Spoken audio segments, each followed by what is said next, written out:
This is Bazaar Morning Call, broadcasting live from the CNBC-TV18 Motilal Oswal studios in Mumbai.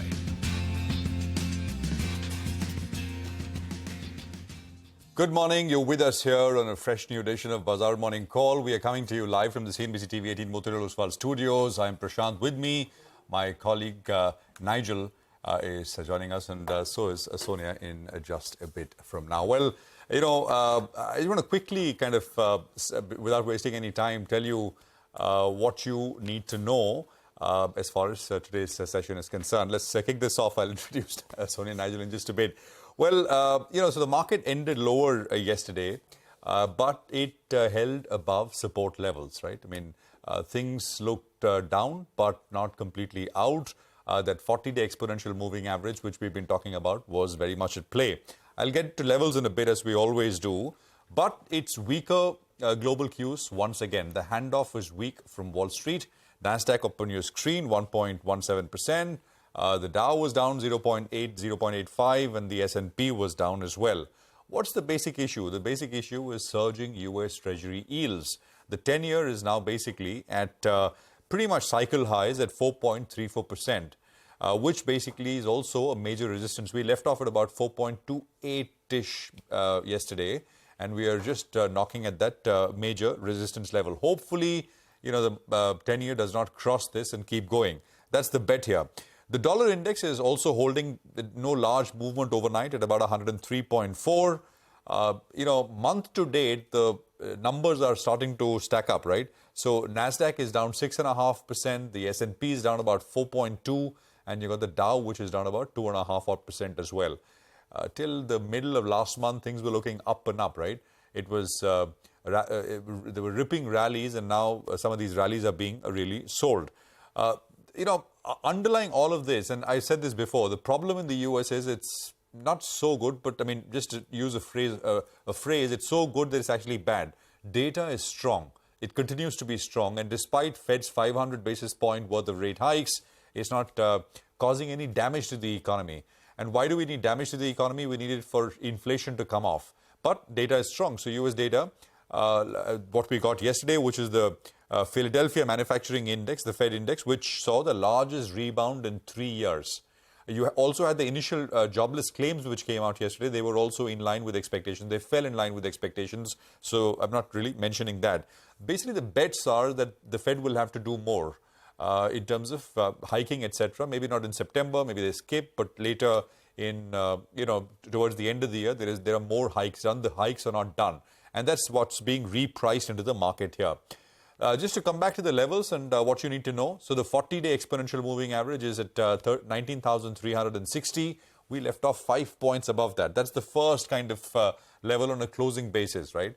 Now, of course, right at open, that will go.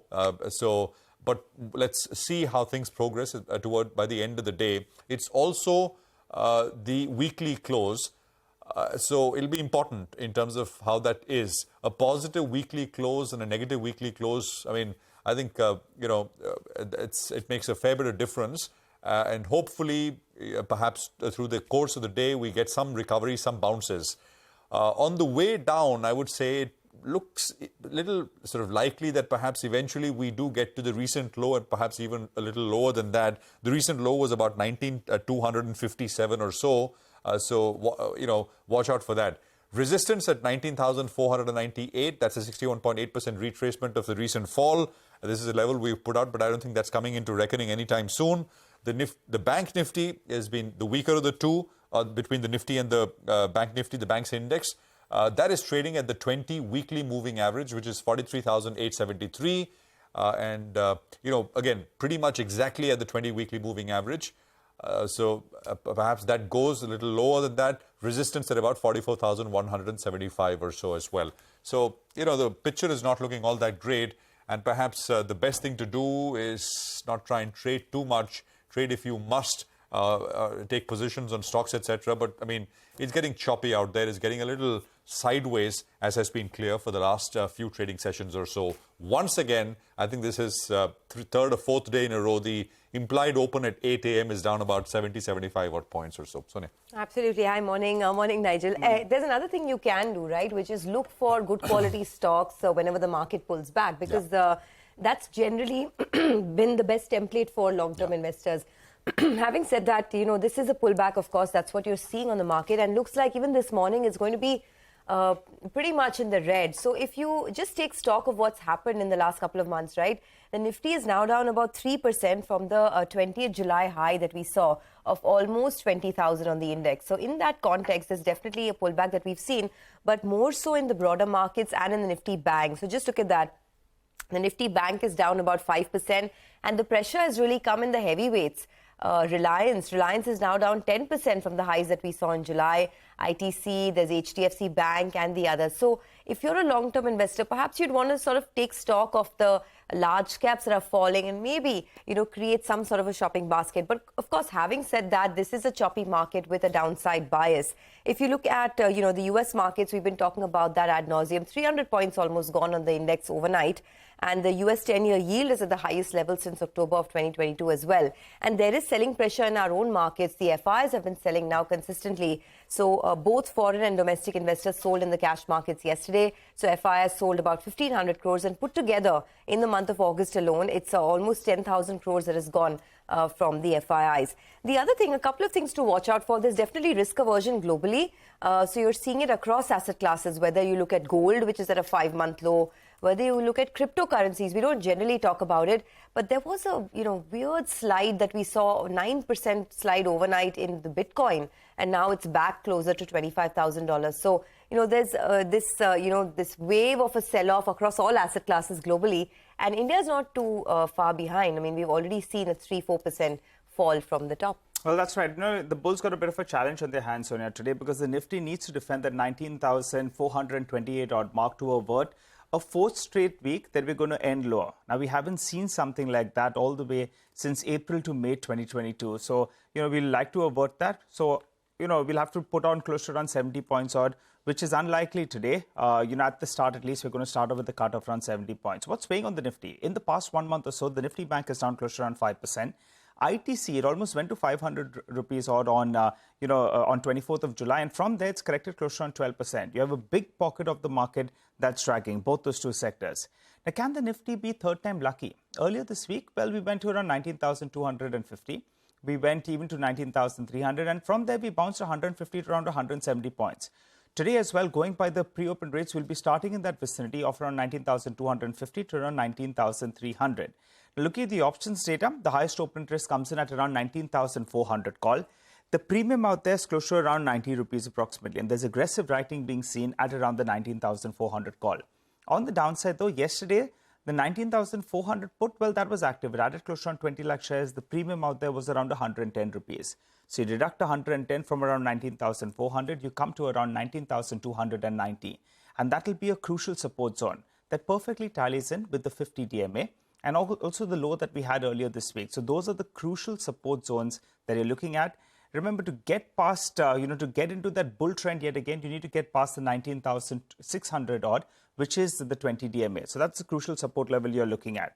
On the Nifty Bank as well, the low that we saw earlier this week comes up for you on the screen, 43,600 odd, and the 100 DMA as well is in that vicinity. So you can pull back maybe close to around 0.7%, odd, but you'll not like to break that level on a closing basis. Since the GIFT Nifty is suggesting that you're likely to start off, the implied opening will be down close to around 82 points odd. If you're a scalper, that is, you have a high risk appetite, maybe you look to buy in that vicinity of around 19,250 to around 19,300. Keep a stop loss of around 50 points approximately. But otherwise, the global Q is a little bit dicey. You have flows as well that are not supporting us. So maybe you want to sit out of that. But if you're a scalper, maybe look to buy in that vicinity. Also, if you notice this month, the entire month, the stocks that have fallen the most are the domestic consumption-oriented stocks, whether it's banks like SBI, whether it's Hero MotoCorp, Britannia, Asian Paints. And now with inflation rising so much, there is, of course, this whole narrative about how domestic consumption could slow down further. That is a big fear as well that the market is looking at. So not just global, but locally as well. The post the inflation data, there are a little bit of fears of that. Well, yields are rising everywhere, right? Not just the U.S. We talk about the U.S., but Europe. Except China is rising everywhere. Yeah. China is, of course, going in reverse. But that's the setup overall. Before we get started and tell you more, let's quickly run you through the things lined up in the first half hour of the show. We get you updates from markets across the globe. Harold van der Linde of HSBC will join in to discuss the global setup. Our research team will bring you CNBC-TV18's list of top 10 stocks for the day. And at 8:30, we will talk fundamentals. Deepan Mehta of Elixir Equities joins in. Okay, let's also get you some rupee views, some money market views rather. Lakshmanan V of Federal Bank says the hawkish FOMC meeting minutes aided the dollar index to trade at a 2-month high as most of the G7s were trading lower against the US dollar yesterday. He says the Chinese yuan and the Japanese yen trading at a 9-month low are also exerting pressure on the rupee. He adds that central banks' action is in both spot as well as in non-deliverable forwards will be vital. He expects the rupee to trade in a range of 82.86 to 83.48 for the next few trading sessions. Okay, we've got Lakshmanan weighing in on bonds as well, saying that the US 10-year rate's above 4.3% is likely to hold the Indian 10-year bond yield well above 7.2%.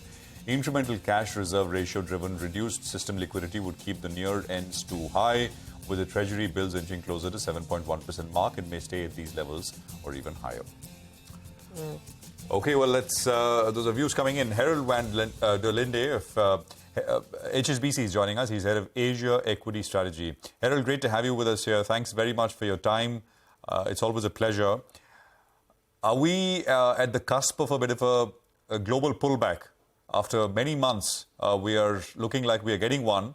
Month to date, the Nasdaq is down 6.5%. The S&P is down about 5.5%. And here in India, some indices are down just about 3.5% from their respective highs. What's your sense, Harold? Yeah, so we have a bit of a pullback. I'm not really overly worried about this pullback, to be extremely frank, at the moment. So what is going on?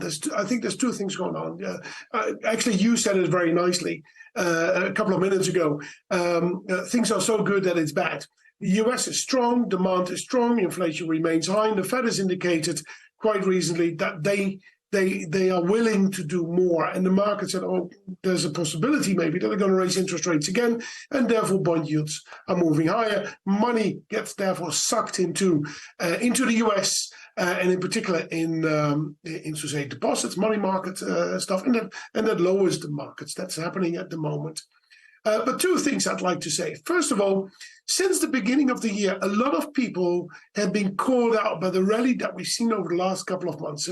Were all kinds of excuses not to participate in equity since the beginning of the year. There was a banking crisis supposedly happening in the US. There was a debt ceiling issue. All sorts of other things happened. Then China, of course, the reopening there, that was a bit of a disappointment. So I think a lot of people have been caught out by the rally that we saw the last couple of months. What might well happen now is that as the markets come back, that those people actually say, okay, this is an opportunity for me to come back into equities, in particular US equities. So that's the first thing. Secondly, yes, inflation is moving maybe a bit higher and oil prices going higher and bond yields are going higher.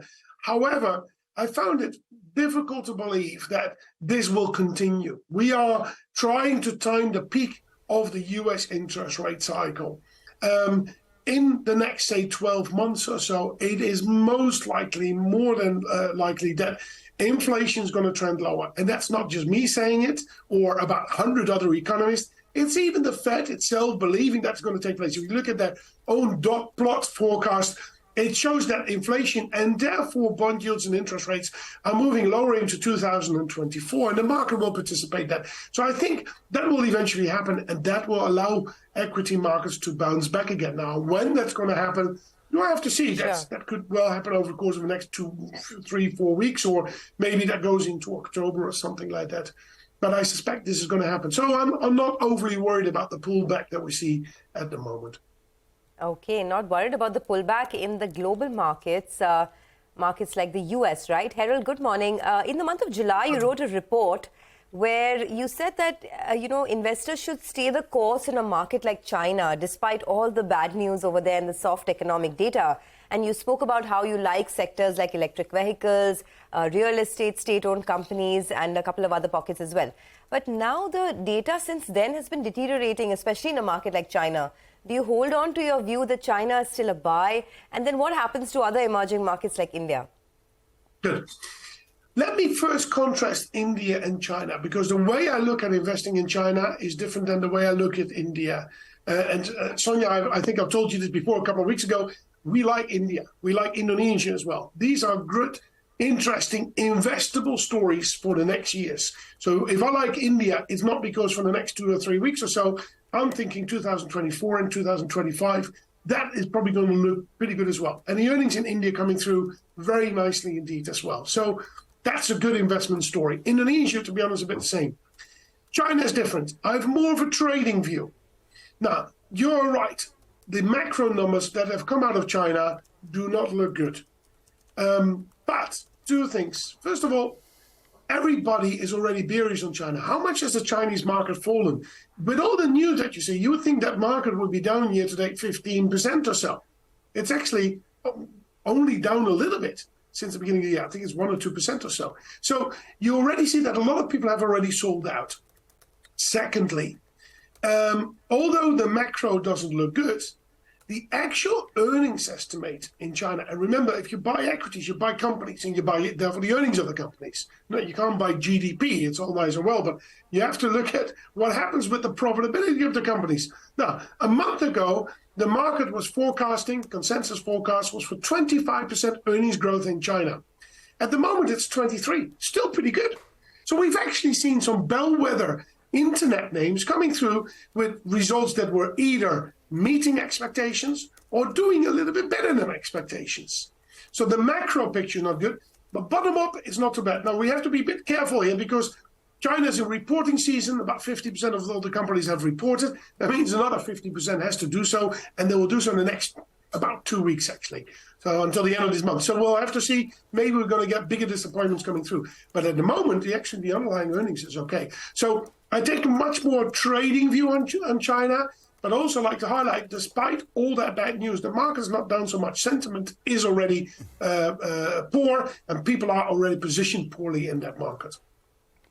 Hi, Gerald. Good morning. Nigel on this side. The last time I think we chatted as well, you mentioned this is going to be India's decade. So you're continuing to remain positive with a longer time frame for India. What do you like, though, from the Indian markets? Any couple of sectors, any stocks, something that you could name for our viewers? Yeah, absolutely. I think there's a couple of countries that could actually see a good decade. Now, a decade is 10 years' time. That's a long time, so there's a lot of things that might go wrong. But I think Indonesia and India fit in there. I actually think Bangladesh could potentially fit into that particular scene as well. What do I like? I'll give you a very nice story. I was in India, about 5-6 weeks ago, and I traveled through Tamil Nadu, seeing temples. Fantastic place. Really good food, by the way, but that's a different story altogether. But as we traveled, we drove from Madurai to Tanjavur to Pondicherry and Chennai. Along the road, sometimes you go through beautiful paddy fields, and then suddenly there's a highway. You drive for 20, 30, or sometimes 100 kilometers on the highway, and then you got to get off again. They're constructing these highways.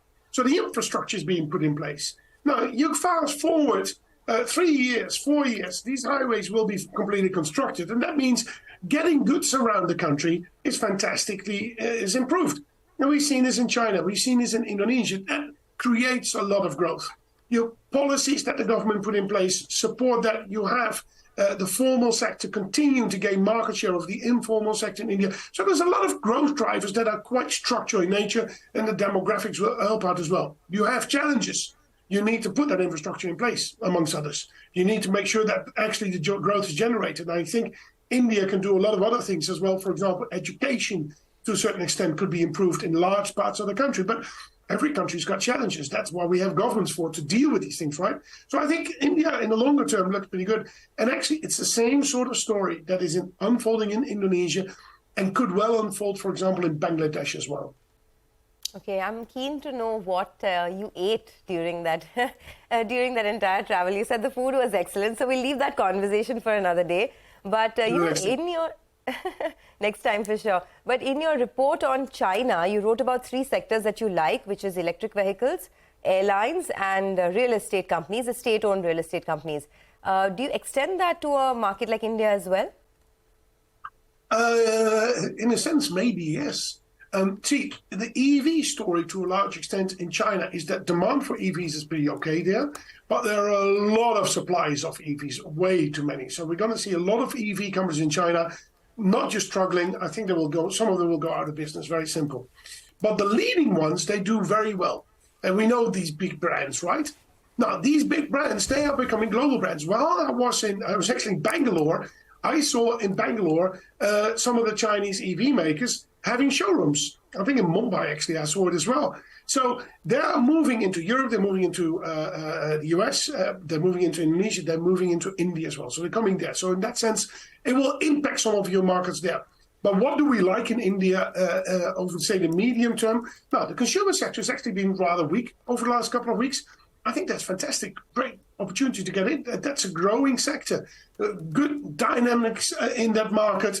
Again, formal overtakes informal. Rural is growing. There's interesting trends going on. So you got jewelry makers, you got food makers, people that sell shampoo and all this sort of stuff. We like those sort of companies. So I would look at consumer. Auto industry is interesting, but we have to acknowledge that there might be increased competition. For example, from these Chinese EV makers that come in. I think the banks will look interesting. At the moment, of course, bond yields move higher. That's good for banks. But you have a couple of good quality private sector banks. I would like to continue to have exposure to, and a pullback in some of those stocks would be. I would consider that an opportunity to buy into them. Absolutely.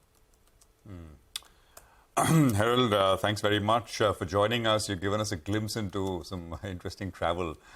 So thank you for that as well.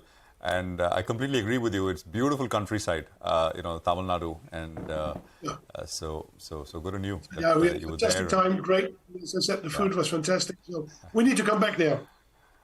Absolutely. And we'd love to host you here in Mumbai as well, although the countryside, you'll have to get out a little bit to experience that. I mean, it's not bad here either.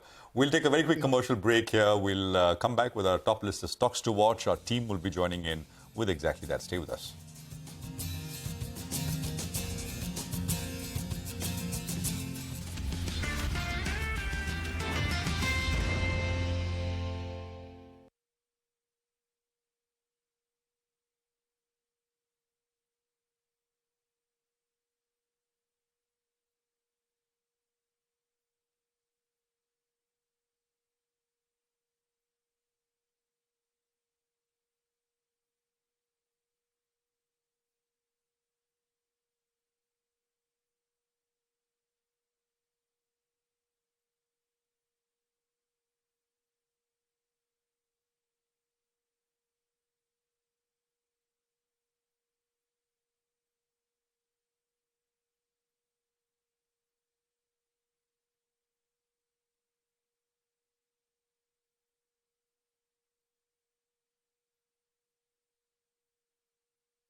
Welcome back to Bazaar Morning Call. Well, we kickstart the day with lots of stocks and lots of course, news that comes through. So let's get going with Ekta first up on Yatharth Hospital and why she's watching that one. Ekta, morning. Thanks for that. Well, it is the maiden quarter from Yatharth, and I expect that stock to be in the green today because it was a good quarter. Revenue up 39%, margins have come in at around 26.8% versus 23%, and profit of around 19 crores versus 11 crores year on year. Q on Q as well, the margins have been maintained for that particular company. In terms of key stats, bed occupancy has improved to 51% versus 49% in the previous quarter and 40% same time year ago. And the average revenue per occupied bed has also risen to 28,140 odd rupees. This compares to around 26,457 rupees same time a year ago. And there's been an improvement on a Q-on-Q basis as well. Okay, all right. We'll be, by the way, Ekta, thanks very much for that. We'll have the management of the hospital joining us at 9 a.m. today to talk about their first quarter earnings. Well, that's Yatharth, the new listing, which is done quite well in the first quarter, as Ekta told us. Well, stocks with news flow. Mangalam has got that list. He's joining in. Mangalam, good morning. Well, it's a Friday and I start with Sula. Why do I say that? Because the extended weekend that was 12th to 14th August saw the highest ever revenue, visitor numbers and tastings for a 3-day period for the company itself. In fact, revenue for this long weekend touched nearly 2 crore, which is 40% higher than what we saw in the previous long weekend as well. I presume that had 15th August not been a dry day, this would have been a 4-day long weekend for Sula, a good one there too as well. But a lot of the IT companies, they're getting a lot of orders. So LTIMindtree is the one where Aflac has selected the company as a digital transformation partner for application modernization and cloud transformation. The numbers not revealed, but this seems like a positive deal for them itself. And finally, we do have Jain Irrigation, where the board has approved short and medium-term fundraising. They would raise about 76 crores from promoter allotment. And then there is Alpha Alternative Structured Credit Opportunities, LLP as well, which will be given shares worth nearly 123 odd crores. All right, thanks a lot for that. So lots of stocks in focus. Vivek is here. He was telling us about that Bata-Adidas partnership yesterday. There's more details coming through this morning. And he's also talking about NLC India. Vivek, good morning. Well, good morning. Post our exclusive news break yesterday on Bata India, the exchanges wrote to Bata India asking for a clarification from them. And late last night, the company filed a reply to the exchanges. The company says that they've had successful long-running strategic tie-ups with various brands in Indian markets, and they say they continue to explore opportunities for strategic alliances, tie-ups, as well as collaborations as far as the Indian market is concerned. Now, along with that, the stock to keep an eye out for would be NLC India. Positive development coming in over there. The company has entered into a long-term PPA agreement with Rajasthan Urja, Vigam Limited, which is the Rajasthan distribution company. This is for a supply of almost 300 megawatt via solar power, a significant positive development as far as this particular company too is concerned. Okay, all right. Thanks a lot for that, Vivek. Well, let's hop across to Abhishek. He's here to tell us about some more stocks that are in the news. Abhishek? Well, Nigel, to begin with, Adani Energy Solution, there is an ET report which says that Tata is looking to deploy about $1.5 billion to about $2.5 billion in Adani Group funds for a 19.9% stake in Adani Energy. Now, purchase likely to be via combination of primary infusion as well as secondary infusion purchase from the promoter family. Now, CNBC-TV18 has not verified this news report independently. Adani Enterprises, the Mundra Solar Energy gets a commercial operational date certificate from SCCI, which is Solar Energy Corporation of India, for solar PV cells and solar PV modules. The manufacturing plant is at Mundra, Gujarat. So a plant has a capacity of 2 gigawatts per annum in terms of production. Now, South Indian Bank, RBI has approved the appointment of Sheshadri as MD and CEO of the bank effective from 1st of October 2023, and Punjab and Sindh Bank, CRISIL has revised the rating outlook from negative to stable while retaining their rating on the bank at AA. Back to you.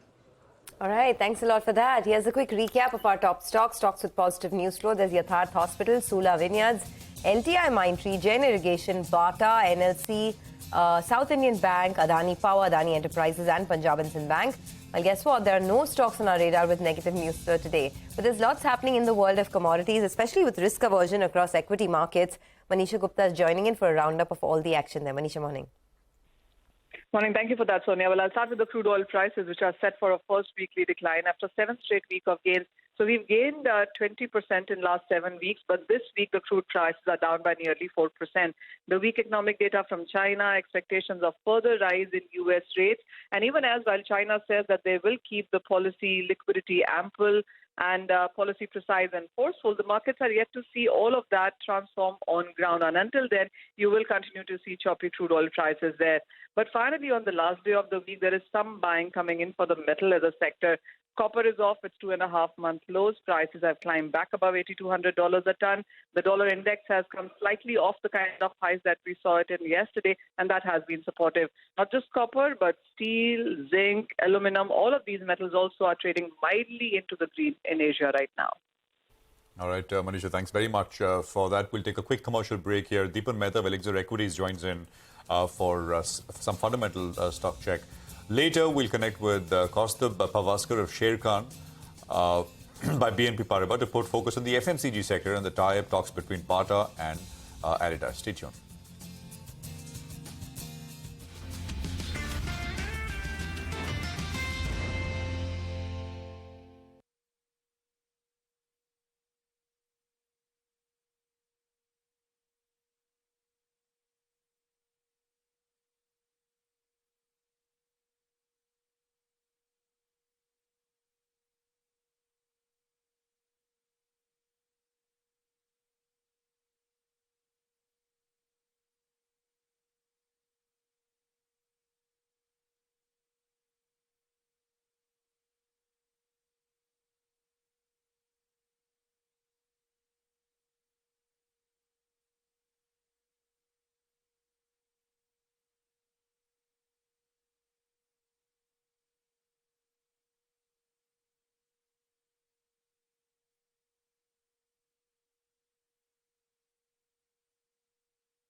Welcome back. You're tuned in to Bazaar Morning Call. Well, looking at the screen and looking at the Asian markets, we're getting set for a bit of a freaky Friday, but let's see whether or not the Nifty, can defend that 19,250 to 19,300, which we've defended twice this week already. Well, we ran you through the top 10 stocks that we're looking at, but there'll be some changes as well, index changes. So just want to highlight that for our viewers. The Nifty Next 50, well, it'll witness 5 removals and 5 additions. That's from September 29. The new inclusions, they include PNB, you have TVS Motors, Shriram Finance, and Trent. I think Trent and Zydus Life, they are the larger ones in there in terms of flows that they could attract. While on the flip side, you have ACC, Nykaa, HDFC AMC, Indus Towers, as well as Page Industries. They're the ones that will get excluded as well. So just keep an eye out on these stocks, because in the next 1 month or so, there'll be some changes in the next 50, Nifty next 50. But Deepan Mehta, Director at Elixir Equities, joins us on the show. Hi, Deepan. Good morning.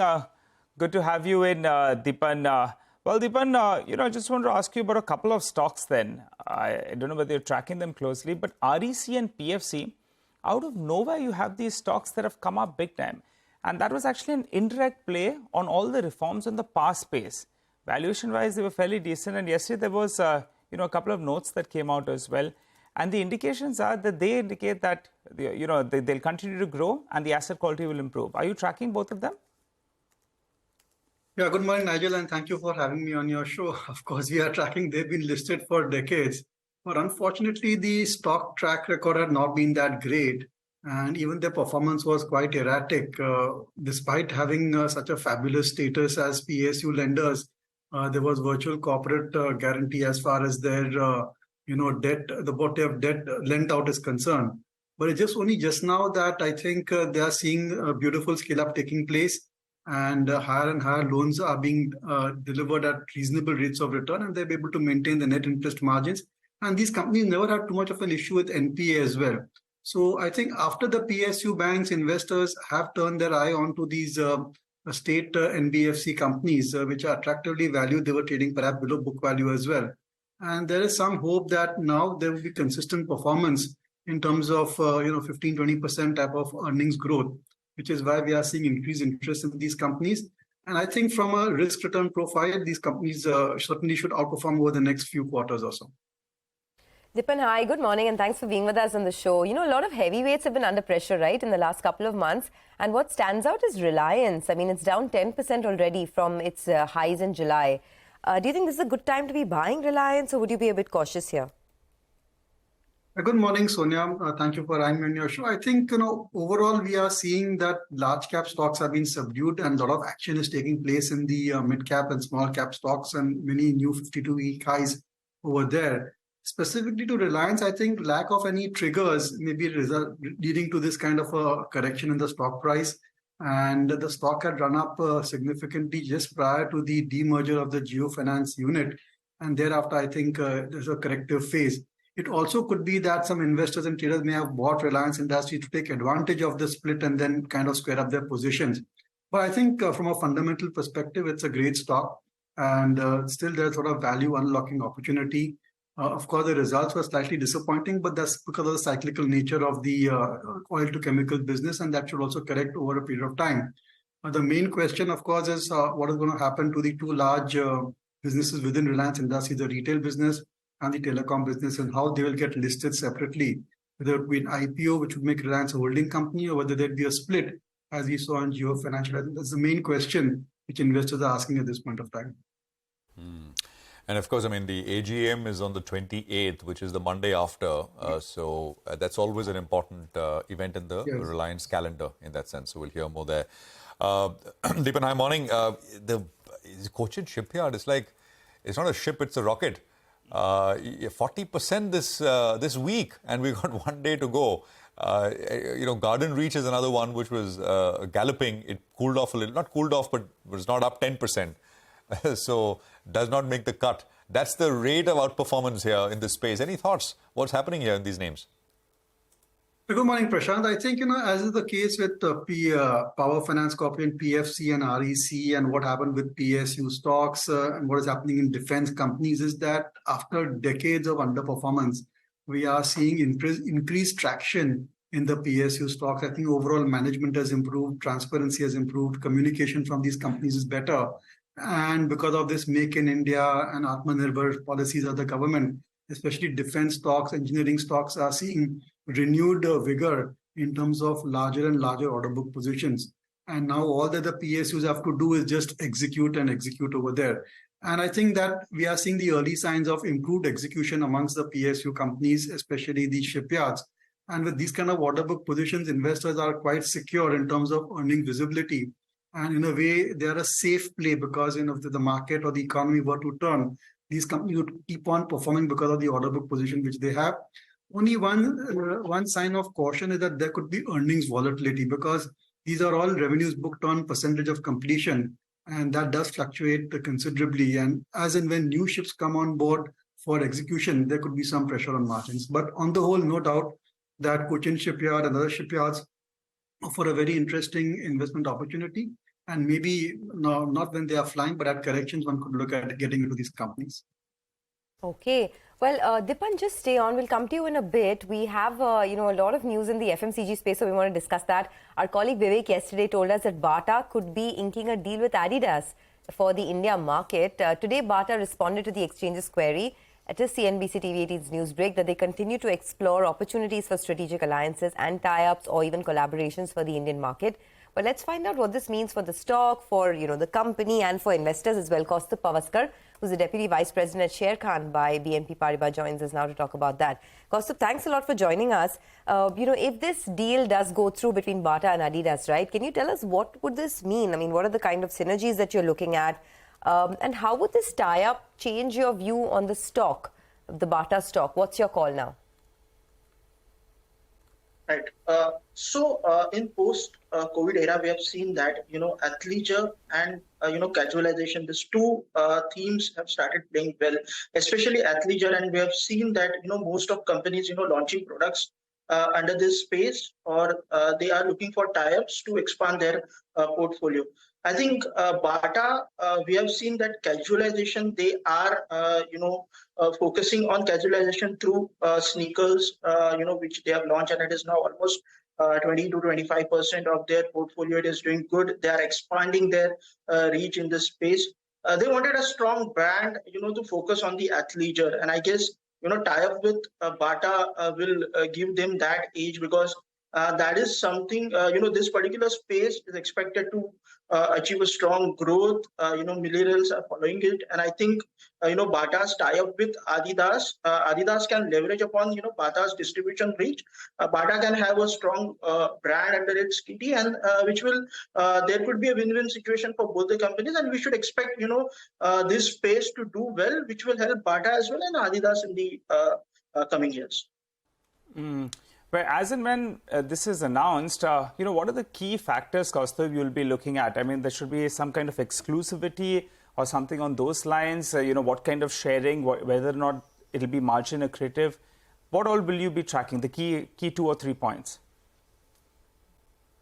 Yeah, so it is too early to comment on what exactly, because we don't know what are the deal terms, and whether there's going to be, what kind of alliance they are planning to come up with. Obviously, one thing Bata would focus is on one of the consistent kind of a revenue driver for them, and margin, and it should be margin accretive, because whatever casualization strategy they had come up with, that is margin accretive to them. It is growing higher than what the overall company revenues, or rather it is going much, much faster. So this tie-up also should be kind of, on the similar lines, which will help them to achieve, consistent kind of a revenue growth, and over the period of time, it will be more margin accretive for them.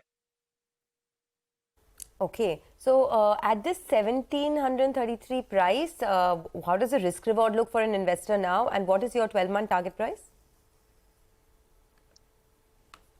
See, currently, if you look at the performance of Bata for past 2 quarters, it has been, remain a little bit subdued, because, 75% of its portfolio is not doing good, and volume growth over there has been quite moderated. The only thing what is working for Bata is the casualization and overall the expansion in the reach, which is helping them to clock in some bit of revenue growth. So I believe that, the pressure would be there on, the footwear category itself, because the value players or the, not unorganized players have started putting in the competition, and that is, putting pressure on the footwear category as a whole. And Bata, I guess, it is also facing that. So I believe that in the near term, the performance would be under pressure. Maybe by festive season, we should see this retail and the overall discretionary category started performing well. and that is what even categories like apparels and footwears are hoping for. And I think from there we should see some kind of a uptick in the performance for Bata. But overall, from the longer term strategy, I think whatever its focus areas are, I think that should work well for the company from the consistent kind of earning growth or margin accretion in the long run. But in the near term, I think the performance would be kind of a muted in terms of revenue growth. And we have a hold rating on Bata. From the peer basket, how does Bata placed among its competition? Campus, Relaxo, the others? See, all these three companies in your pecking order, Kaustubh, I want to understand in your pecking order, how do they flow down? Yeah, so we have, buy on Relaxo. I think Relaxo has done their pricing action in the portfolio. We have seen in last 2 quarters, this pricing action is helping them to recover their volume growth. It is a pure play value, play in the market. So I think Relaxo, because of the actions they have already done in their portfolio and because of the reduction in the commodity prices, they are seeing, volume growth recovering, margins expanding. So Relaxo is our pick in the footwear space. We have a hold on that. All right, Kaustubh, do you track ITC as well? Yes. What's the view on the stock, Kaustubh? Because if I just pull up a chart of the Nifty as well as the IT index, actually the ITC was the one that took the Nifty higher. Beg your pardon, I think I said IT is ITC and Nifty. What's the view on it? Because in the last 1 month, it's been actually the biggest underperformer. It's down close to 12%. Your view? See, we have a buy on ITC, and I think this underperformance should be considered as an opportunity because its core businesses are really performing well. So if you talk about cigarette business, continuously clocking, low single digit to high double digit to double digit kind of a volume growth. Non-cigarette FMCG business posted resilient performance in past a few quarters, and it has been clocking around 15 to 16% kind of a revenue growth. Margins are consistently improving, and demerger of hotel business is positive for the company because we believe that the return profile of the company would improve, and the more focus would be on the core businesses now and the growth prospect of the core business. Obviously, they will be focusing on the hotel business because they have that brand under that business, and that will continue to do well. But now, because of this demerger, now they have their focus clear that FMCG should be the business which will, where the investments would be, on a higher side. There, they would like to uptick their margins from current 10 to 11% to their peer group kind of margins, and that should further improve the, the valuation of their core businesses in the coming years. So I think at the current level, it will be fine. Okay, all right, Kaustubh. The street, maybe they expected something more. They didn't like it in the form that it's come out, and that's why, in fact, the stock has come in for some profit taking. But I appreciate you joining in and discussing the FMCG space as well as the footwear space in particular. Wishing you a good day ahead. Well, time to slip into a short break. Up next, though, we'll focus on the technicals. Mitesh Thakkar as well as Kush Bora will be joining in.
Okay, welcome back. There's 13 minutes to go for the pre-open session. That's at 9. 90 points has become a little more acute. We were down 70. The indicative open is down minus 90 now. Deepan is still with us. So we've discussed a bunch of things, Deepan. But just wanted your thoughts on a few names. Now, I don't know if you track them or own them. Dream Folks is one I wanted your thoughts on. Ever since the numbers came out, it looks like the dream has ended. And the other one is Balaji Amines. I mean, just a complete sell-off. But actually, alkyl amines is also corrected quite a bit. It's a cyclical business, sure. But there seems to be company-specific problems for Balaji Amines. They could not gather enough people to sit in and finalize the accounts for the quarter. They've pushed back the date for when they will declare the first quarter numbers. Balaji, that is. So your thoughts, Deepan, on both these names, Dream Folks and Balaji. Yeah, Prashant, it's not just that they couldn't declare numbers, but I read somewhere that 5 independent directors also have resigned in the past few months or so. So obviously there are concerns on corporate governance front, and maybe, the full story will come out a few weeks later or so. But that's certainly one stock I don't want to touch at this point of time. Coming to Dream Folks, a disclosure, we and our clients have been invested in the company since the IPO.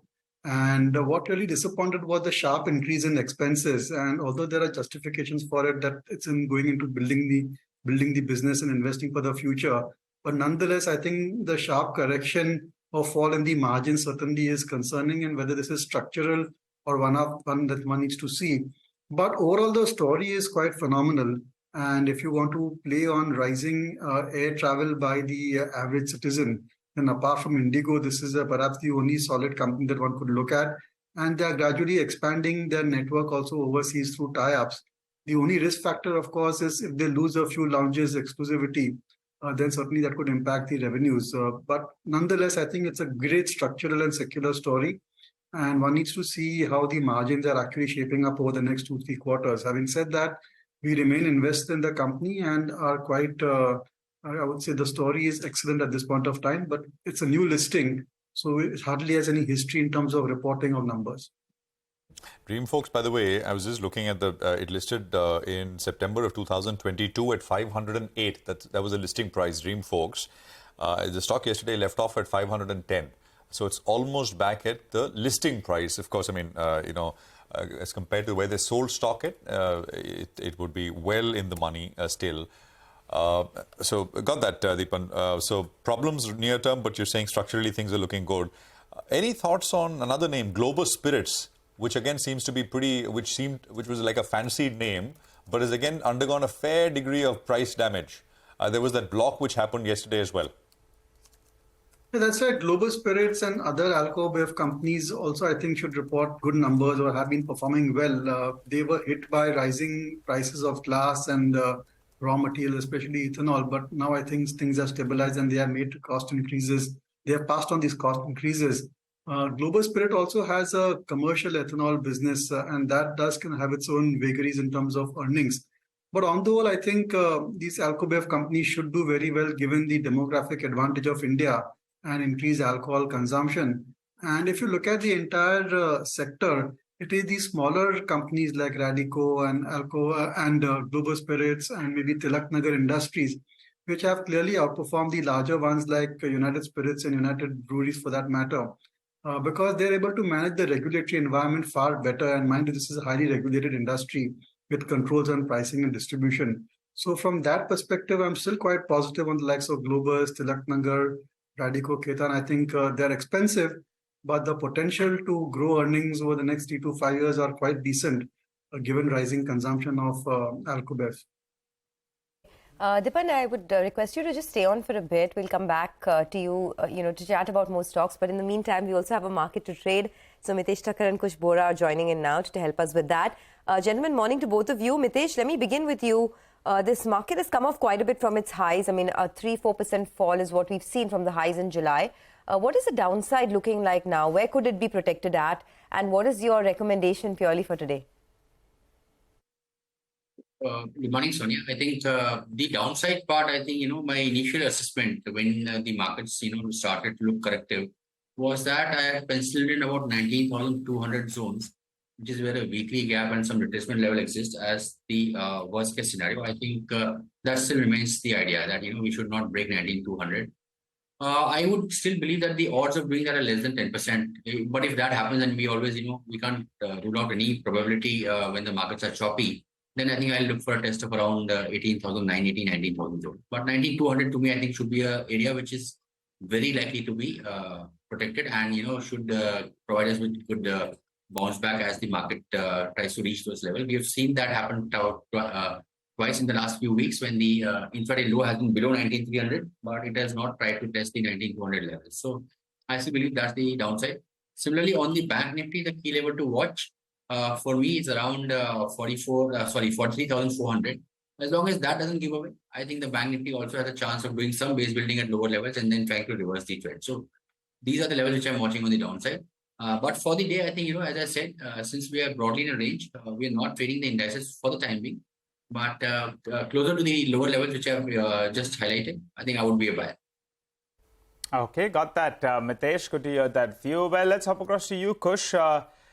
Always pretty pleased on a Friday morning. Tell us, how do you approach trade today? It's likely to be a freaky Friday, like I mentioned earlier.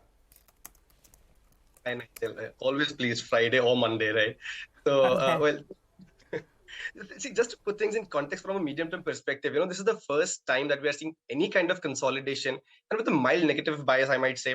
So this is, in the grand scheme of things, a much-needed pause before we make that dash towards 20,000 plus levels. So in the near term, however, we've seen the range shift lower from 19,700, 19,500 to about 19,500, 19,300 levels. But the bright side is that we're starting to see early signs in the form of positive RSI divergence on Nifty and Bank Nifty both. So till 19,250 is held on Nifty, 43,500 is held on Bank Nifty. We could stabilize, here, perhaps even see a rebound. So I would avoid any kind of fresh shorts, maybe, take some profits home if I have shorts from higher levels. Also, one good thing, about this fall is the fact that investors and the traders aren't really feeling that heat because the small cap and the mid cap indices and the stocks are doing rather well. So still very much a stock pickers market, if you want to take, if you don't want to take a punt on the indices just now. Okay. So let's talk about some interesting stock ideas, right? Mitesh, let me begin with you first. What's on your list today? So last few days, I've been maintaining a balanced approach, equal number of buys and sells, because trading is more stock specific, and I believe that the broader market is still directionless, mainly chopping around within a range. I have two sells today. Deepak Nitrate, sell with a stop at 2026 and look for a target of around 1930 here, while Motherson Sumi looks corrective as well. So recommend selling here with a stop at 96.5 for a very mild downside to about levels of 90. On the buying side is Titan. Keep a stop below 30.53. Look for 31.20 as the near-term target. And Manappuram, which has been a recommendation a couple of times earlier as well, that's a buy with a stop at 150 for a target of 163. And Kush, what about you? Two picks, one from the F&O space, one from the cash space. Titan seems to have completed its corrective phase comfortably over its 20-day moving average, up on back of decent volumes. This trend could very well continue. From a trading perspective, 31.20 and 31.60 are the targets that I'll buy for. 30.40 is where I would place my stop loss. Other stocks slightly different in terms of structure is BLS International. This stock has been gaining from strength to strength, maintaining its 20-day moving average for the most part of the last few months. So this trend from a trading perspective could continue till 262 and 275 kind of levels. 245 is where I would place my stop loss. And as a disclaimer, these are the stocks that we've discussed with our clients as a part of our advisory service.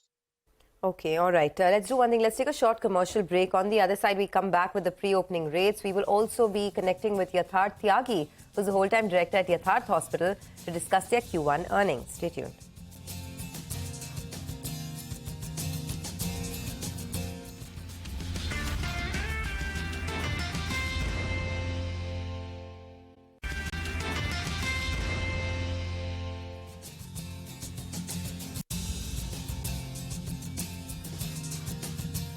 Welcome back. Hope you're having a good Friday morning so far. Manoj Muralidharan of Religare Broking is joining us to help us with the market setup.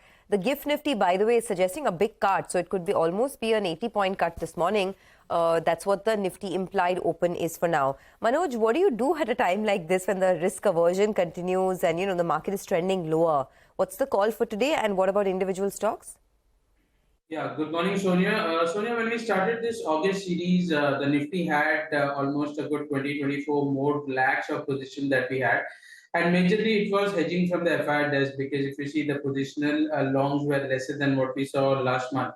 Now, if you see on every weekly expiry, the Nifty tends to be in a good 250 to 300 odd points. And with yesterday's expiry of almost 19,365 on the spot, we believe now that 19,200 to 19,450, this 250 odd points is where the Nifty might be trading in. The only irony here is yesterday there is fresh shorting from the Nifty futures, which has come almost at 19,400. Even in the FIF figures, if you see on the index future, it is majorly shorting on the Nifty futures. But the positive side we still have is the Bank Nifty has not really seen short positions, at least on the FIR desk. They have managed to buy some futures. So we believe that this level of 43,300 to 43,500 on the spot, which might act as a support. And if that does, always the Bank Nifty tends to help the Nifty inch towards upside. So I would say a sell on rise intraday specifically, yes, as I mentioned, 19,400 to 19,250 might be the range. But position for this weekly expiry till 24th of August, there is a possibility we might inch more towards a 19,450 in the short term. Stock specifics, if I have to say, yesterday Reliance managed to add huge amount of short position, and that was also on a negative bias. But the point here is we need to wait for a bounce of at least 25.45 to 25.50. That's a good level to go short on land. The short stop loss should be around 70, 25.70, and the target can be 25.10. And Ambuja Cement for this month of August series, it did good, and the range is more or less at 435 to 480. Now it is almost on the lower side of the range. So we recommend buying that closer to 435 to 438. The stop loss should be around 420. And again, a target of somewhere close to 465 is what we see at the stop. Okay. All right. Thanks a lot for that, Manoj, and wishing you a good day ahead as well. Have a good Friday. Well, let's move on. Let's invite our first corporate on the show, Yatharth Hospital. Well, that's the one on our radar. It was the company's maiden quarter post-listing, and they reported a rather good set of earnings for the first quarter. Yatharth Tyagi, the whole-time director at the Yatharth Hospital, joins us on the show. Hi, Yatharth. Congratulations. It's been a pretty good showing in the first quarter. Well, most other hospitals were impacted by seasonality, that is summer holidays. What led to your occupancies jumping up to around 51%? And more importantly, do you see this number drift towards 60%, which is the case with most multi-specialty hospitals? Hi, good morning. Yes, our occupancy did increase year-on basis. But as far as the seasonality is concerned, I think usually in North India, Q4 is usually where we see, dips in occupancy, and Q1 is usually good. However, we did see, as far as seasonality is concerned, OPD volume. So that means, patients who are just coming in for consultations, they usually tend to be lesser. But as far as occupancy is concerned, we saw a good jump in that. That is mainly due to reasons that are Nord Extension Hospital and as well as the new acquisition that we did in Jhansi Orchha. They really ramped up their occupancy. So I am pretty sure that in the coming quarters as well, the occupancy should be reaching, around 60% mark as well. By when, Yatharth? Is it... in the coming quarters, in the coming, by when do you get to that 60%, and what's the longer term guidance? So I think longer guidance would be, would be more than, a year or so. But as of now, we are ramping up occupancy in all our hospitals. Nordex Hospital, which is one of our mature hospital, is touching somewhere around 90%. And similarly, Great Noida is growing quarter on quarter, and I'm sure overall occupancy should be reaching 60% very soon. Okay. The average revenue per bed, occupied bed, has also improved to a little over 28,000 rupees. Could you explain what led to that? And again, here, what is the guidance? Where will you be by the end of this year? So the reason for increase in ARPOP is due to the shift in the case mix. Now we're moving towards a hospital that is catering to a lot of super specialties. So our departments like cardiology, neurology is growing, leading to higher ARPOP. And we've also recently started organ transplant and oncology, which are usually high ticket and treatments. So this is the reason for the ARPOP increase. And in one of our hospitals, that is Nord Extension, this ARPOP is touching somewhere around 34,000. And this is the hospital which is primarily focusing on all these super specialties. So I think going forward, yes, ARPOP is bound to increase, and we will see a good increase in ARPOP across the group. Okay, good increase in ARPOP across the group. So you're saying, I mean, when you talk about good increase, could it be 30,000 plus Because in this quarter, you've seen an improvement to almost 28,140, the average revenue per bed per user, right? So do you think you can scale that higher than 30,000 perhaps? Yes, it should be crossing 30,000 above in the coming time. Okay, so it should cross 30,000 above. Got that. I also wanted to ask you, on the operational front, in terms of margins, right? It's been a very healthy performance for you so far. You've been maintaining margins at around the 27% mark. Is there scope to increase it further? Any margin levers that you're looking at? And what could the range be for the full year? So, as we just talked about, because our occupancies are increasing, in our hospitals, so that is leading to organic growth and leading to good margins. And we, yes, for a few years back when COVID was there, margins tend to be higher, due to mass volume of the patients. But post-COVID, we did see, a few dips of margins decrease, but now I think margins are back on track, and I think 26 to 27% is where we see the long-term EBITDA margins to be roughly here from. All right, Yatharth, give us some clarity in terms of your payer mix. How much of it is from institutions, and what are the receivables positioned right now?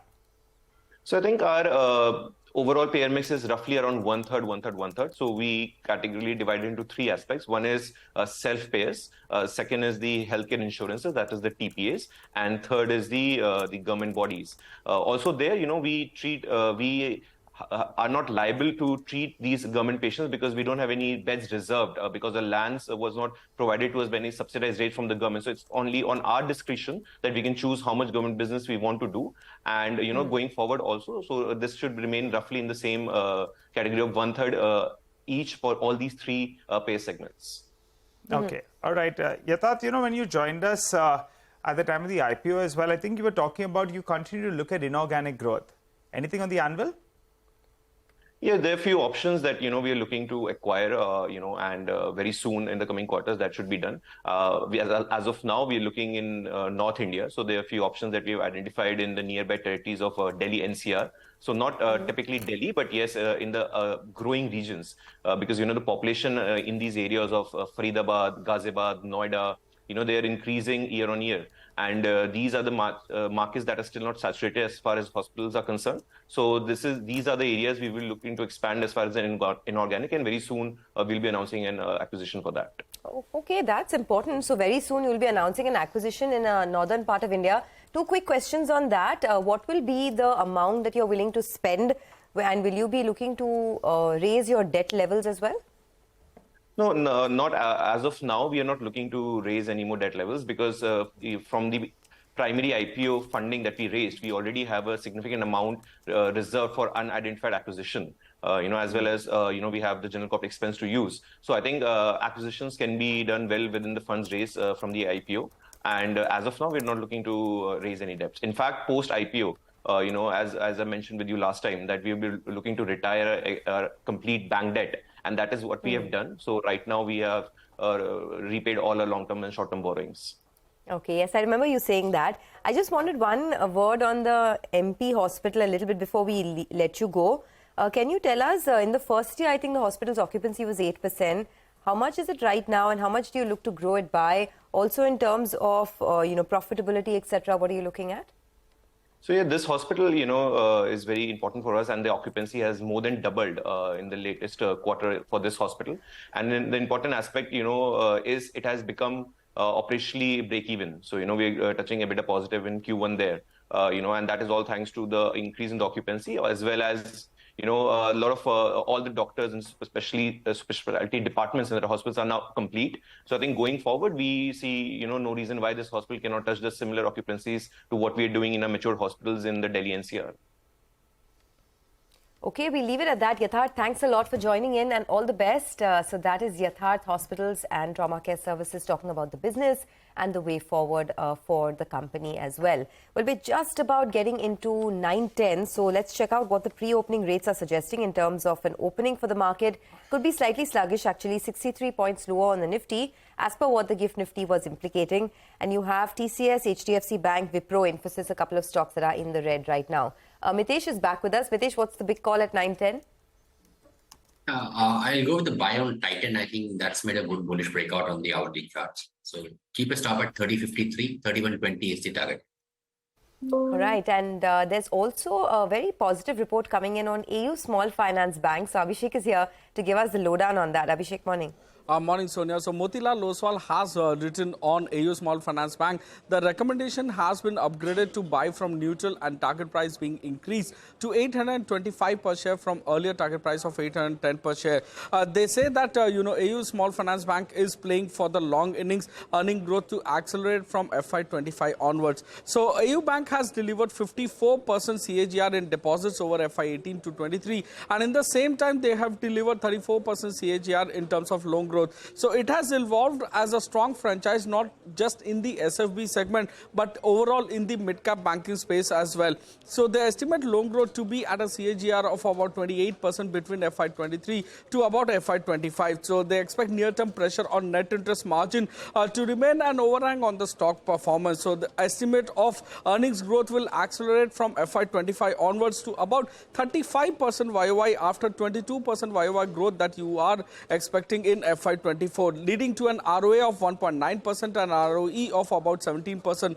In terms of stock performance, they say that AU stock has actually corrected 12% in the past few months and is right now trading at 3.2 times FY25 price to book value versus 3-year, 5-year average valuation of 3.8 to 4 times price to book value. Back to you. Abhishek, thanks very much for that. By the way, Abhishek will join us in just a bit to explain the RBI circular, the details which are flashing at the bottom of the screen. This impacts banks, and it basically is asking banks to adopt fair practices with regards to penal charges that they levy on customers. So great news for customers. I've not gone through the entire detail of the circular. But we'll put out more details. But for bank stocks, I mean, without even going into detail, it can't be positive. I mean, the degree to which it's negative, we'll see. But as I said, good news for customers in that sense. Well, more on that in a bit. The pre-open session has ended, by the way. We are down 60 points on the Nifty, and the sensex is down 125 odd points or so. Finolex Cables is the next one on our radar. Vivek has got more details here. Vivek. Well, good morning. Jefferies today has come out with a very interesting note on the company. What they're saying is that they view Finolex Cables as a beneficiary of housing as well as capex revival in the Indian market. Also, in Q1, the company saw very strong volume growth in the electrical wire segment that actually drove sales as well as the profitability growth. Along with that, what they're saying is that the communication segment is likely to benefit from the 5G rollout. The price erosion that the company saw in optic fibers, remember 2 price cuts and 1 price hike, they believe could be mitigated from the import anti-dumping duty that's been levied from August 5th, and they've gone ahead and raised their FY26 EPS estimates by 7 to 8%. In ROC between FY24 to FY26, they're expecting more than a 500 basis points increase, and this is what is continuing to drive their positive note as far as Finolex is concerned. Okay, thanks a lot for that. By the way, look at Sula. It's up about 3% on the back of that weekend. What were you folks doing during that long weekend? Any contributions to Sula? I mean... Not from me, Sonia. Okay, just a couple of minutes left. Vivek is still with us. Vivek, what about you? I mean, where were you in the long weekend? The Sula is up 4%. Well, right here, a lot of news flow coming in. Well, actually, what's actually happened overnight is a whole raft of changes that's been gone ahead and announced by NSE with the various indices. And the one index that we are focusing on, given the fact that it's quite widely tracked and there will be significant flows coming in. So changes will be effective on all of these NSE index changes from September 29th. 5 inclusions and consequent 5 exclusions from the Nifty Next 50 index. So the stocks that we are tracking, Shriram Finance, expect flows of close to $56 million here, Trent around $44 million, TVS Motors around 36, PNB as well as Zydus Life, all of these will get inflows. They are inclusions. On the other hand, the exclusions are Page Industries around $27 million of outflows, HDFC, AMC, ACC, Industar and Nykaa, all of these will see small sell flows on the eve of September 29th. Okay, thanks a lot, Vivek, for that. Well, there are a lot of changes in the Nifty Next 50, so keep an eye out on that. Well, just getting into the market opening, a couple of minutes left. Just to, take you through what the week has looked like for a couple of these stocks, right? The metal stocks actually have come under pressure this week. JSW Steel, Tata Steel, a little bit of cool off over there. So Mitesh is still with us. Mitesh, a quick word on these metal names. Do you see further pressure? So in fact, Sonia, I think there'll be more pressure. In fact, I haven't looked at the chart of JSWC, but I've been negative and given sell calls on Tata Steel and SAIL. I think the entire, ferrous metal pack does look like correcting more. For example, SAIL, I'm looking at a target of around 82, while on Tata Steel, I've been maintaining that, once we see a break of around 115, 114, good chance that the stock will head towards 110, 109. All right, just have about 30 seconds left. Thanks, Mitesh. Have a great day. We'll come back to you later. By the way, Yatharth Hospital, after the management commentary and the good earnings, the revenue growth of almost 40%, the stock Yatharth Hospital is up almost 6%. So, that's an interesting move coming in their post numbers. And there are plenty of others actually. TVS Motor, PNB, etc. will be included in the Nifty Next 50, as Vivek was telling us. Shriram Finance as well. So these are all stocks that are trending in the green at the moment. By the way, there's also perhaps a deal. Okay, we'll talk about that in a bit. First, the index, right? So 60 points lower on the Nifty, 240 points lower on the sensex. It's gotten off to a slightly weak start, you'd have to say. The Bank Nifty is down about 200 odd points. In terms of the pressure pockets, it's IT this morning. TCS, Tech Mahindra, HCL Tech, Wipro are all in the red. Bajaj Finance is in the red as well. Coal India is down about 1.5%. Hero MotoCorp, SBI, Apollo Hospitals, all trending in the red right now. There's further pressure now in the market, almost inching towards a 100-point cut on the Nifty. The Bank Nifty is down almost 200 points. Just keep watching that. On the upside, there are stocks few and far between. So Dr. Reddy's is doing well. You have Divi's Labs, it's just about holding on the green line. NTPC, JSW Steel, L&T, a couple of other names that are holding on the green line. But otherwise, it is a weak opening. There's no two ways about that. The Nifty has now given up on the 19,300 mark with a lot of ease. And in the broader markets, okay, the mid-caps are outperforming as of now. There are a lot of stocks that are seeing huge losses, whether it's Orient Green Power, GMM Pfaudler, Manappuram Finance. So, it's a very sticky situation right now. Well, that's right, Sonia. A few stocks that need to note Yatharth. We had the management who just joined us and they were very, very optimistic about the average revenue per bed moving up to above 30,000 odd. They're saying occupancy is going to move to around 60% and margins as well will hold at around 27%. The street likes that. That stock's up close to around 10% as we speak.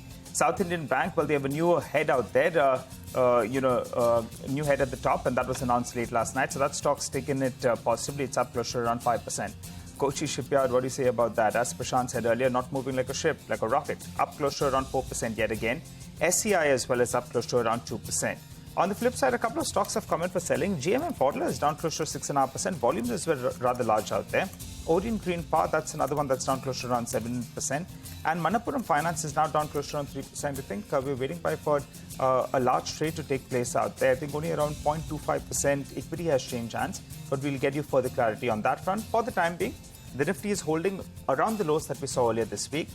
We are holding at around 19,290 odd. Prashant, what else? Well, the stock of the day is the company that we had just a while back with us, Yatharth, that is 8.5%. I think out of all the listed players, it perhaps is also, on the cheaper side as compared to, of course, the larger peers, etc. This is a 4-hospital company right now, looking for more acquisitions, as they told us. So 340 odd on Yatharth Hospital. Well, what else? You've got HBL Power, which is up 2.8% from the broader market. That is, this part, the industrials part, has been doing very well. Stocks at about 265. Vivek was telling us about Finolex Cables with the Jefferies note. Stocks up 5% this morning. So that's doing well. You've got Amber, which was up 5% yesterday. It's up another 5% this morning. So it's got decent volumes as well. 4.5 higher. Stocks at about 29.60. Sula, Sonia was talking about Sula, 3.5%, 505 on Sula this morning.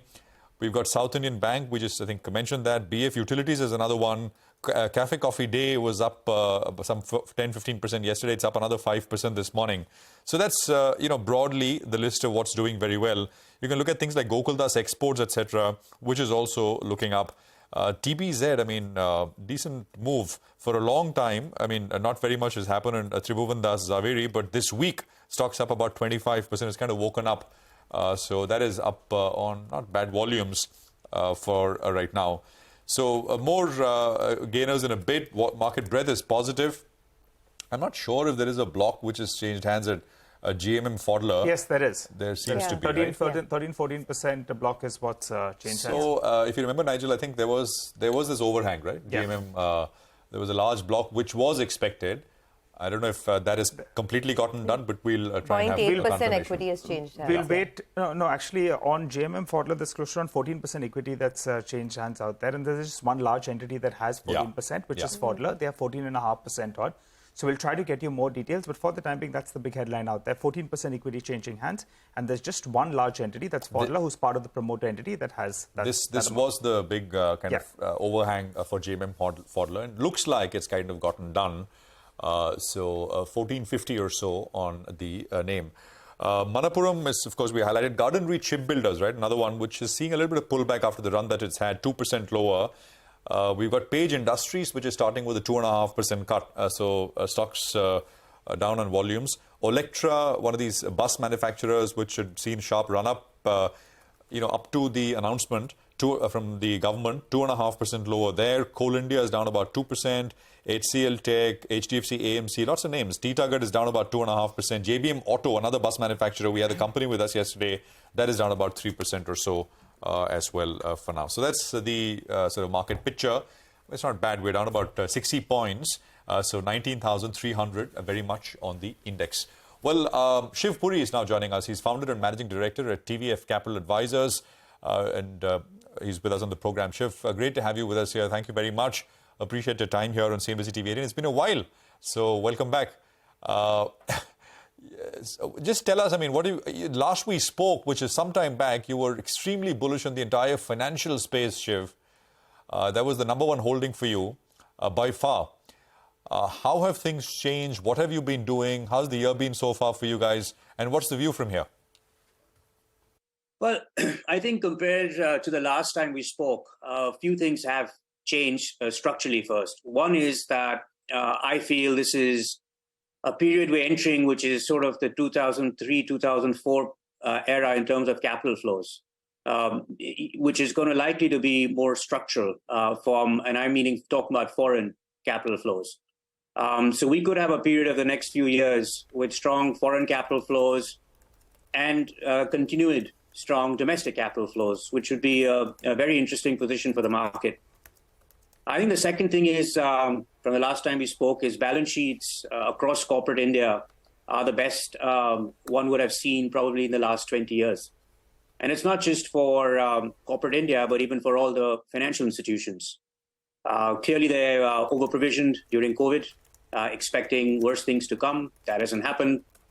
And so as a result, the ability for corporates to invest and for the banks to lend has never been better. And then finally, when you overlay valuations, which certainly in the larger names look reasonable, I think you still have a background of a healthy environment for equities going forward, barring any big global issues, which are always something of concern. Sure. Shiv, hi, good morning, and thanks for joining us. It's been a while since we've, seen you here on the channel. So hope to see you here more often. In terms of individual pockets, right? I mean, it's become a little difficult to generate alpha in a market like this where valuations are at a peak for many sectors. How are you looking at that? And where do you still see both growth as well as valuation headroom?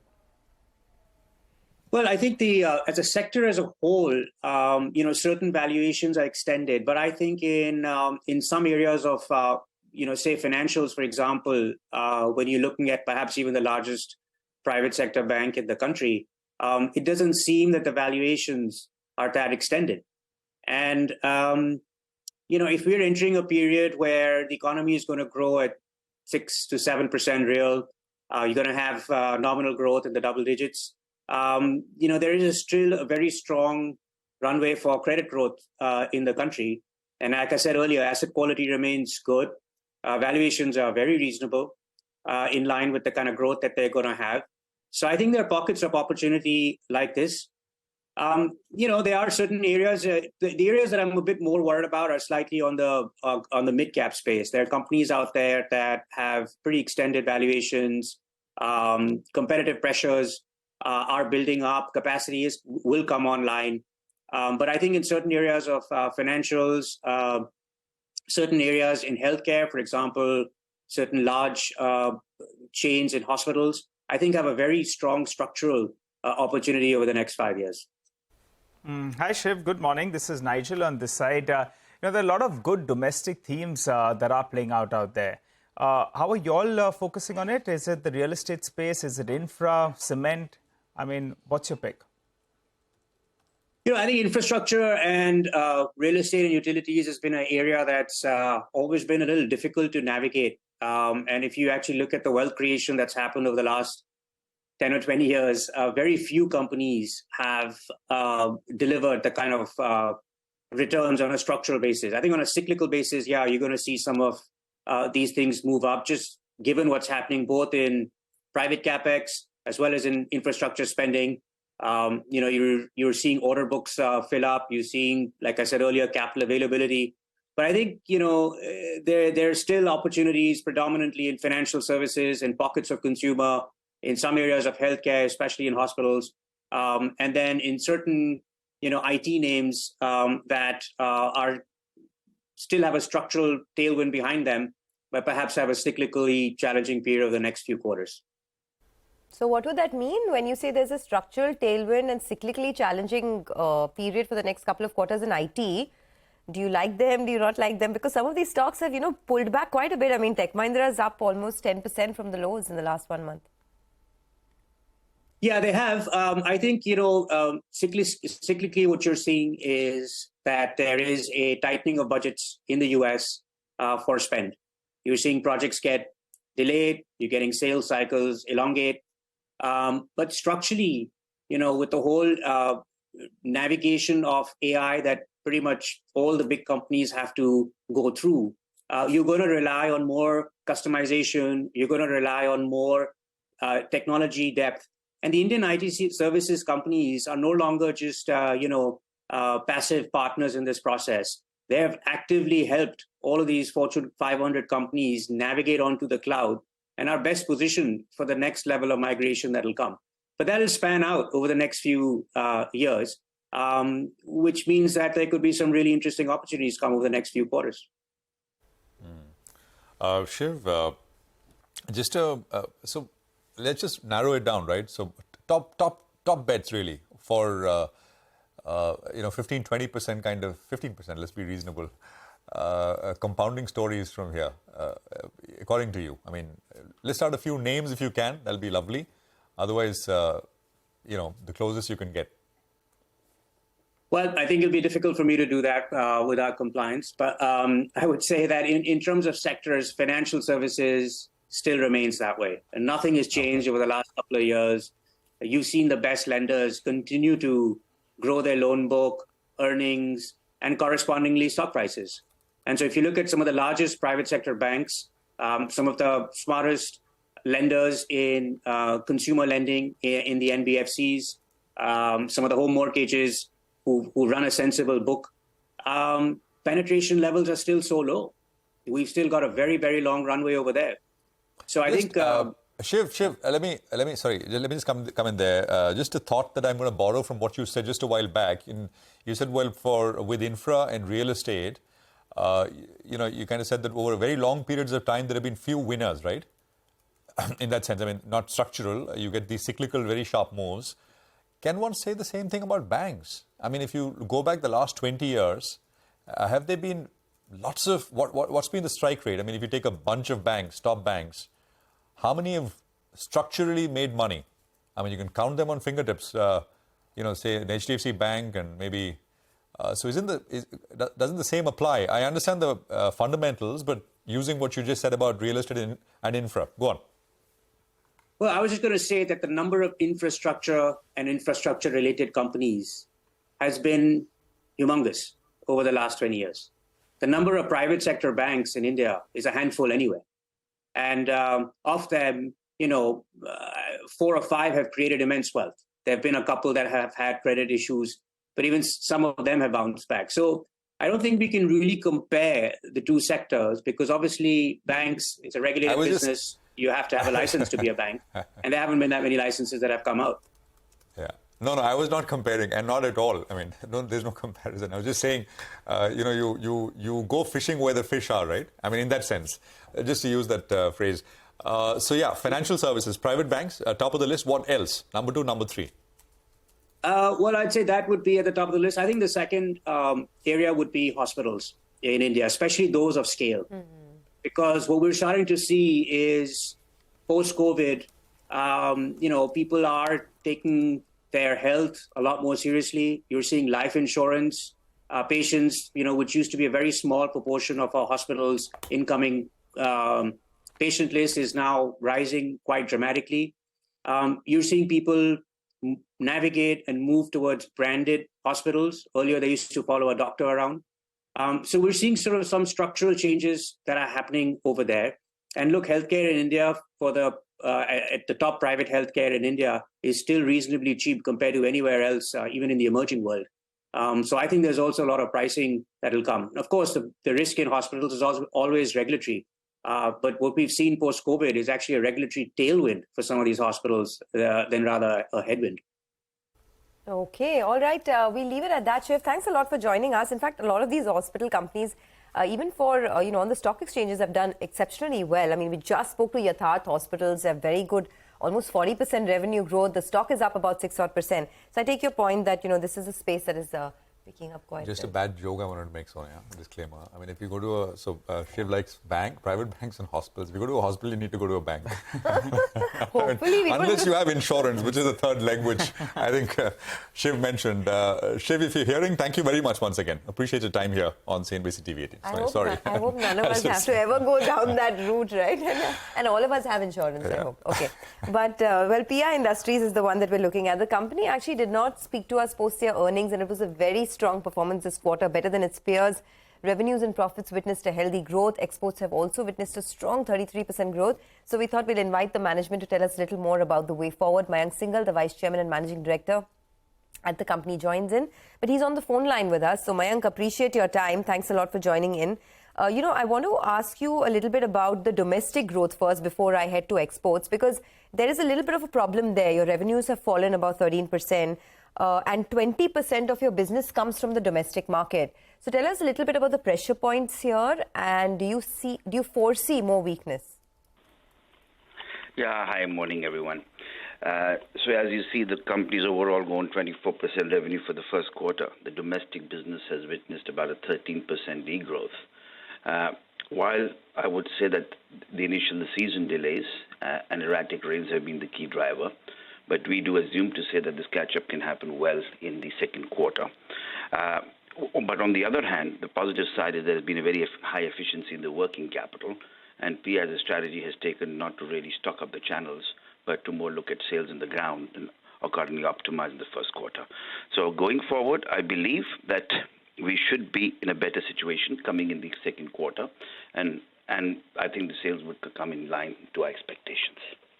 So when you say a better situation and come in line with your expectations, what are you talking about in terms of growth in the domestic business? Will it be a single-digit growth? Are you looking to get back to double-digit within this fiscal itself?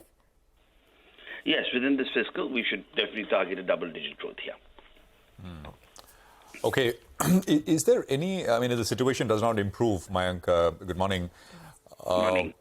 Is there a possibility that at some point you've held on to what you said you will do for the year, but is there a possibility of you lowering, some of those estimates? Your internal targets? Well, the way I things would are say looking. that we're pretty much optimistic about looking at the way we see the order book position, the CSM, and the way we see the domestic business, as we have given an outlook of 18 to 20%, we would still hold on to that, yeah? Okay.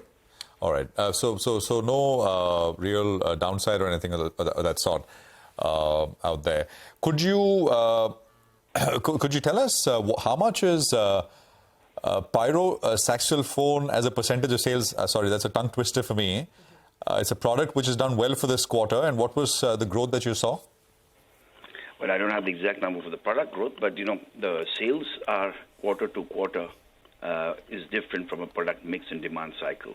So you could have a higher percentage of one product in one quarter and the other in the other quarter, and these are seasonal, as you know. So I don't have that in my hand right now, but yes, that there could be a higher proportion of that in this quarter. All right. Hi, Mr. Singhal, and good to speak to you after a while. Nigel on this side. Well, 18 to 20% growth is what you're guiding for, but you've also indicated there is some pricing pressure. So what should margins look like? Well, again, on the margins, we have looked at the pricing pressures, and we are looking at the targets that we have given. Obviously, we'll also be working aggressively on the cost fronts, which we are driving through. So we're pretty confident in maintaining the margins, as we mentioned, to where we are. Around, so mid-20s? Yes. Okay. So overall, on the top line, you're saying it'll be an 18 to 20% growth. The domestic business, you're looking to get back to double digits in FY24. But for the export business, can you just give us a little more color on what the growth could look like over the next couple of years and what could be the levers of growth? Well, as we have a strong order book position in that business, we have certain new products which are getting commercialized, and we have given a guidance about the same level of 18 to 20% growth average for the next 2 to 3 years, and that's what we continue to maintain. Yeah. And on the pharma business, there is an EBIT loss that you reported. What is the outlook? By when do you think the pharma business will start to see profits? As you know, this was the first quarter, and this is the first quarter revenues and IND-AS 118 accounting issues. So looking at that, we look at getting the revenue, as we've given a target of 500 to 550 crores at the year end, and that's where we are on target to that. All right. Mr. Singhal, you had raised some money via the QIP route a couple of years ago, and then every time you've joined us and on various con calls, people have been asking, what are you going to do with this money? Now, you've done these couple of acquisitions, but you still have some money in the kitty. Are there more acquisitions on the anvil? Sure, we're looking and evaluating various opportunities, but obviously they have to be in alignment and sync with our numbers and strategies that we have in place. So we are definitely looking at those opportunities in time. And that would be in the pharma space itself? No, we're looking at all the other business areas too. It's just not only in the pharma space. And also, as you would see, we have a capex outline. So, the QIP money was raised both for the purpose of capex and M&As. Yeah. Okay. So, just to get back to the numbers, you said that you plan to double pharma revenues in the next 3 to 4 years. That is on track? As you know, we just initiated. Yes, that's the initiative strategic plan. We are working towards that. And obviously, that's the idea there. So what should the absolute number look like on pharma? Well, I said the year-end number would be around 500 odd crores. Okay, so 1,000 crores in 3 to 4 years. Mm-hmm. Okay, As you know, we're in the building phase to differentiate ourselves in that space. So the initial phase is build out, and then obviously the revenues pick up. Yeah. Sure. So 500 crores is what you're looking at by the end of the year, and perhaps doubling that. And in the margins, will it continue to be around 14-15%, or because you are in this building phase, would you have to take some hit on the pharma margins? I would say the margins would be at the 14-15% in the first couple of years. We obviously, the intention and idea is to improve that with the strategies. As you rightly mentioned, in the beginning, we are making the investments, building the right teams so that we can have the scale up. Are there any products going off patent globally which PI Industries can look at or even manufacture? In the pharma space? Yes. Yeah, but in the pharma space, our objective is more in the CRO and the CDMO play, where we are working with innovators again and to create different jobs. So it's not really driven by the generic approach here. Okay. Mayank, just to get back to that one sort of molecule which has done very well for you, you said you don't have the exact numbers, but do you have a sense of whether we will see a repeat of that? Because you said it's done very well for you in the quarter gone by.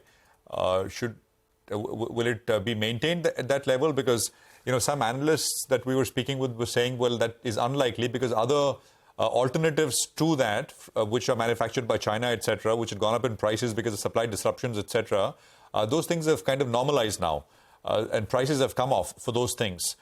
So just wanted your input there. No, that has been all, the numbers that we're planning has all been balanced with all those inputs with the global innovator and partners. To that extent, I can answer. Yeah.